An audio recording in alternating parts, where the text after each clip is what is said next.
À votre avis, Guillaume Faye, si le Front National prenait le pouvoir en 2017, qu'est-ce que ça changerait? Qu'est-ce que ça changerait? Comment pourrait-il s'y prendre pour changer quelque chose? Alors, il y a plusieurs hypothèses. Tout d'abord, les chances que le Front National prenne le pouvoir en 2017 ne sont pas inexistantes, mais sont très limitées. Puisque le Front National, même s'il fait 20-25% des voix, n'a pas d'alliance. Pour l'instant, n'en a pas. N'a pas d'alliance. Si Marine Le Pen, par exemple, est élue à la présidence de la République, il y a peu de chances, mais il y a quand même des chances. C'est quand même possible. Je supposerais qu'elle ait des alliances avec d'autres partis ou que l'UMP éclate et qu'elle puisse arriver première ou deuxième tour. Bref, mais faisons un peu d'utopie politique et imaginons que en 2017, effectivement, le Front National arrive avec une présidente, Marine Le Pen, et une majorité. Une majorité qui serait une majorité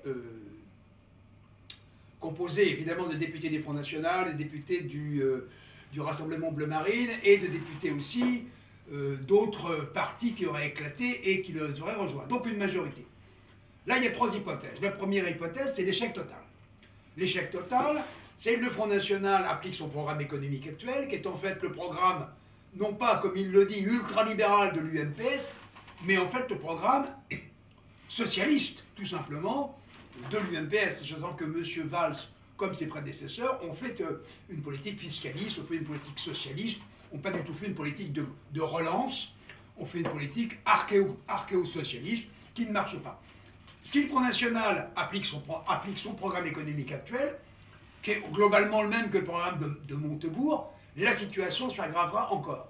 Elle s'aggravera encore d'autant plus que si on prévoit le fait de sortir de l'euro, ce sera deux catastrophes. Un, la plupart des épargnants et la plupart des gens qui ont des comptes en banque vont perdre à peu près la moitié de leurs avoirs, donc ça sera une catastrophe. Deuxièmement, ça fera augmenter considérablement les prix à l'importation, notamment la facture énergétique. Et troisième catastrophe, ça créera un choc financier dans toute l'Europe et ça créera surtout un choc pour toutes les entreprises françaises qui, en plus des charges énormes qu'elles ont à supporter, auront à supporter le prix d'un retour de l'euro au franc. Ce que j'ai toujours dit d'ailleurs, c'est qu'il ne fallait pas entrer dans l'euro, il ne fallait pas faire l'euro. L'euro, c'est un peu comme un... Il ne fallait pas le faire sous cette forme. L'euro, c'est un peu comme un terrier de renard. On peut y entrer, mais on ne peut pas en sortir. La manière dont le Front National propose d'en sortir est absurde. Donc, dans cette première hypothèse, le Front National échoue complètement sur le plan économique. Et, dans la foulée, il ne peut pas mettre en œuvre tous ces autres plans, tous ces autres programmes sur l'immigration. Il ne parvient pas à limiter l'immigration, il ne parvient pas, bref, à mettre en œuvre, du fait de cet échec économique, le reste de sa politique. L'expérience échoue donc au bout de même pas un an et demi. Il faut dissoudre l'Assemblée nationale et Marine Le Pen démissionne. C'est une des hypothèses que j'ai envisagées. Deuxième hypothèse, c'est le semi-succès ou le demi-échec. C'est-à-dire, dans cette deuxième hypothèse, le Front National, là encore, échoue économiquement, mais réussit néanmoins à stopper la pompe aspirante de l'immigration. Parce qu'il a le courage, que n'ont jamais eu les autres gouvernements, d'appliquer un peu son programme. C'est-à-dire que l'immigration recule, il applique une politique de sécurité, il abroge des lois Taubira, il essaye de faire en sorte que l'éducation nationale se redresse, mais tout cela supposerait évidemment un référendum. Immédiatement après l'élection à la fois présidentielle et l'obtention de la majorité à l'Assemblée nationale, un référendum et un gouvernement sur ordonnance, je dis bien sur ordonnance, pour aller extrêmement vite, surprendre les Français de manière à faire une véritable politique révolutionnaire. Là, c'est le demi-succès ou le demi-échec. Troisième hypothèse, c'est l'hypothèse que je préfère, c'est qu'une fois au pouvoir, le Front National change son fusil d'épaule sur le plan économique. Face à un référendum sur l'immigration, face à un référendum général, un programme véritablement révolutionnaire dans le domaine de la justice, dans le domaine de l'éducation nationale, renonce à la sortie de l'euro et une politique de réforme des institutions européennes, on est tout à fait d'accord, abolissent provisoirement l'espace Schengen et rétablissent les contrôles aux frontières, recadrent la Commission européenne, mais pour ce faire, la France ne pourra le faire que si elle a une économie qui repart Or, si le Front National adopte une politique qu'on pourrait appeler d'antisocialiste ou d'antisocial-démocrate, je ne dirais pas une politique libérale, car le mot ne veut rien dire. Disons une politique pour l'entreprise, une politique que j'appellerais schumpeterienne. L'économie, c'est la base de tout, c'est la troisième fonction, c'est la base de tout. À partir de ce moment-là, si le Front National réussit rapidement économiquement, eh bien il pourra faire une véritable politique de redressement national et de redressement européen sur le plan de l'immigration, faire partir les immigrés, arrêter la pompe aspirante, redresser, refaire une justice normale, une éducation nationale normale, etc., etc., etc. Mais attention, cette troisième hypothèse, il va falloir affronter certainement la rue, il va falloir certainement affronter des émeutes, mais en tout cas, une grande partie des immigrés, les clandestins n'entreront plus, car il n'y aura plus la pompe aspirante, et une grande partie des immigrés fuiront le pays spontanément d'eux-mêmes, parce que ça n'aura plus aucun intérêt de vivre en France. Bref, parmi ces trois hypothèses, c'est bien entendu la troisième que je préfère. Elle est révolutionnaire, elle est difficile. Le gros problème, si le Front National se prépare à arriver au pouvoir, est-ce qu'il aura le courage de faire tout ça, ou est-ce qu'il se limitera finalement, comme toutes les promesses qui ne sont jamais tenues, ou est-ce qu'il se limitera à des demi-mesures ou à des quarts de mesure, car la situation actuelle est une situation révolutionnaire, elle implique des hommes et des femmes, qui est une mentalité révolutionnaire, et qui n'est pas une mentalité de politicien. Avoir une mentalité révolutionnaire, est-ce que c'est le cas des cadres du Front National actuel? C'est peut-être le cas de Marine Le Pen. Est-ce que c'est le cas des cadres du Front National actuel? Je dis bien une mentalité révolutionnaire. Je ne dis pas une mentalité de politicien. C'est les questions que je me pose et je n'en ai pas la réponse. Merci de votre attention. Oui, parce que ça nécessite cette politique révolutionnaire dans le cadre du centralisme jacobin qui a déraciné les peuples. Ça veut dire un réenracinement des peuples de France chez eux et des peuples immigrés chez eux aussi à l'extérieur. Évidemment, ça signifie l'abandon, et ça c'est révolutionnaire, ça signifie l'abandon d'un certain universalisme français, qui est incompatible même avec l'histoire des populations de ce pays, bien entendu. Ça signifie un bouleversement, mais ça signifie aussi revenir à certaines vraies valeurs de la Révolution française, comme la valeur de la méritocratie, comme la valeur de l'élitisme, comme les valeurs de la sélection, notamment dans le domaine de l'éducation. Par exemple, aujourd'hui, le gouvernement socialiste supprime les bourses au mérite, parce que le mérite n'existe pas, parce que c'est inégalitaire d'avoir les bourses au mérite.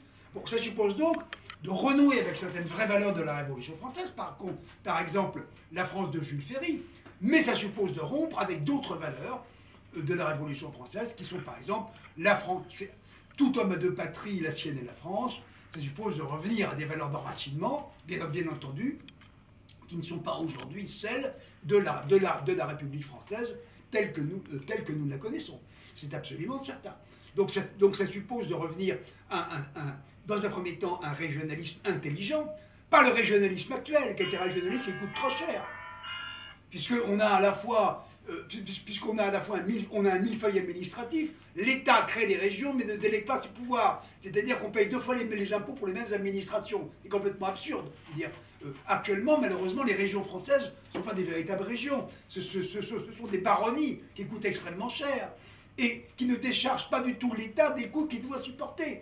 Donc c'est une pseudo-régionalisation. On a assisté autant voit un vrai centralisme qui s'avoue comme tel, qui est efficace, qu'un pseudo-centralisme qui se veut décentralisé, qui ne l'est pas, et qui en réalité augmente les millefeuilles administratives. Vous vous rendez compte, on a l'échelon de Bruxelles, l'échelon de Paris, l'échelon des régions, l'échelon des départements, l'échelon des comités de communes et l'échelon des communes. On n'a jamais vu ça nulle part ailleurs. Vous prenez les États-Unis, il y a 3 échelons, il n'y en a pas un de plus. Il y a l'État fédéral, il y a les États et il y a les comtés. Point final, il n'y a rien de plus. Évidemment, ça coûte beaucoup moins cher, évidemment.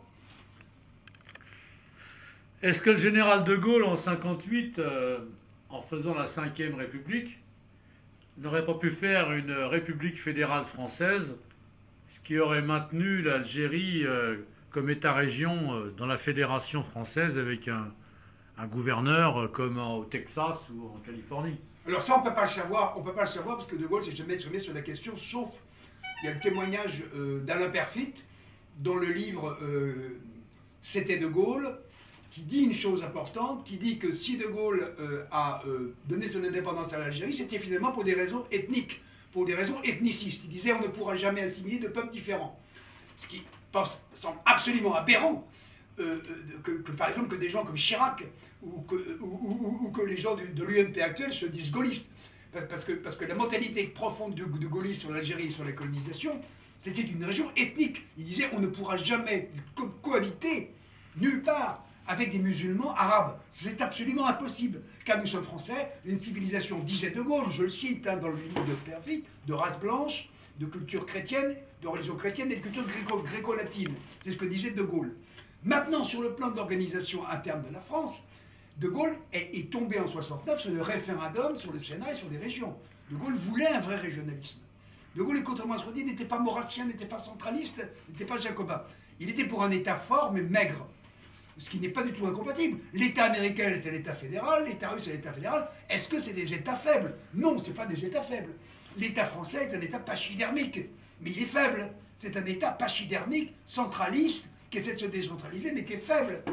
Vous avez des États qui ont des budgets beaucoup moins importants et qui sont des véritables États forts. Ça n'a rien à voir avec le budget et le nombre de fonctionnaires. On a un État technocratique, mais on n'a pas un véritable État politique.